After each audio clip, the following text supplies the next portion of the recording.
স্বর জড়িয়ে এলো, কথা বের হলো না। ওর পুরো গা থরথর করে কাঁপছে।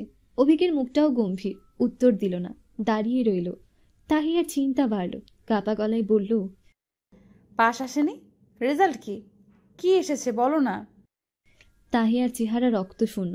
ওর অবস্থা অনুযায়ী যে কোনো সময় উচ্চ রক্তচাপের জন্য জ্ঞান হারাবে। অভিক রহস্যজাল বাড়ালো না, তবে সরাসরি উত্তরও দিল না। লুকানো হাতে দুটো প্যাকেট, একটা শপিং ব্যাগ হাতড়ে কিছু একটা নিল। তারপর ব্যাগগুলো মেঝেতে রাখলো। হাতে নেওয়া জিনিসটা সামনে আনলো। লাল টুকটুক জামদানি শাড়ি। শাড়ির ভাঁজটা খুলে তাহিয়ার মাথায় ঘুমটা টেনে পড়ল, বিয়েতে বেনারসি পরতে হবে কোনো কথা নেই। এই শাড়ি হালকা আছে, পরতে আরাম হবে, তোমার অস্বস্তি বোধ হবে না। তুমি এই শাড়িটাই পরবে। বউ আমার, আমার কাছে ভালো লাগলেই হবে। সো আর কারো কাছে লাগতে হবে না, ওকে? তাহিয়া উত্তর দেওয়ার অবস্থায় নেই। ও হতভম্ব হয়ে দাঁড়িয়ে আছে। ঘটনা বুঝে উঠতে পারছে না ও। একবার অভিকের দিকে তাকাচ্ছে, একবার শাড়ির দিকে। না বুঝে প্রশ্ন করল, রেজাল্ট কি বলো না। আমি কি ফার্স্ট ক্লাস পাইনি? অভিক হেসে বলল। না পেলে বিয়ের কথা আসছে কোথা থেকে? তাহিয়া অবিশ্বাস্য চোখে তাকালো। চোখ মুখে আনন্দ চিকচিক করছে। সত্যি? অভিক মুখ বাঁকালো। তুমি মহিলাটা সুবিধার না। মানলাম বরকে ভালোবাসো, চোখে হারাও, তার সংসারে যাওয়ার জন্য মুখেই আছো। থাকতেই পারো, তোমারই সংসার, তুমি যাবে নাকি যাবে না তোমার ব্যক্তিগত ব্যাপার। কিন্তু তার জন্য তুমি আমাকে যেই ধাক্কাটা দিলে, তাতে আমি তো অক্কা পেয়ে বসেছিলাম। হায়াত ছিল বলেই বেঁচে ফিরেছি।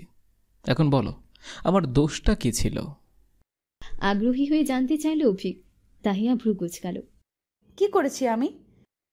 কি করনি সেটা বলো। স্বামীর প্রেমে মাথোয়ারা হয়ে একেবারে ডিপার্টমেন্টের টপ করে গেলে। 3.65, রেজাল্ট দেখে আমি কিছুক্ষণ স্তব্ধ হয়ে তাকিয়েছিলাম, বিশ্বাস হয়নি। দ্বিতীয়বার চেক করে তারপর বিশ্বাস হলো। কি সাংঘাতিক কাণ্ড বাঁধিয়েছ হিয়া। অভিকের স্বরে মুগ্ধতা। তাহিয়া নিজেরও বিশ্বাস হলো না। ইংরেজিটা সে ভালো পারে, রাত দিন এক করে পড়েছে। বলতে গেলে সারাদিন পড়াই ডুবেছিল। অভিজ্ঞ দিন রাত ওকে গাইড করেছে, তবুও এত ভালো রেজাল্ট আশা করেনি। ভ্রু বাঁকিয়ে বলল, তুমি মজা করছো না তো? আরে মজা করব কেন পাগলি, সত্যি বলছি। অভিক মার্কশিট দেখালো। এই পর্যায়ে বিশ্বাস হলো তাহিয়ার। অভিকর কপালে ঘাম মুছে অধর ছুঁয়ে বলল, আই প্রাউড অফ ইউ হিয়ারানি। তাহিয়ার কপাল থেকে চিন্তার ভাঁজ সরল। কাঁপুনি বন্ধ হলো। বিন্দু ঘামের আগমনে রুখে গেল।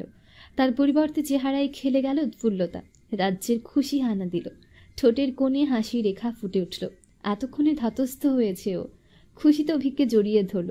বিজয়ী স্বরে বলল,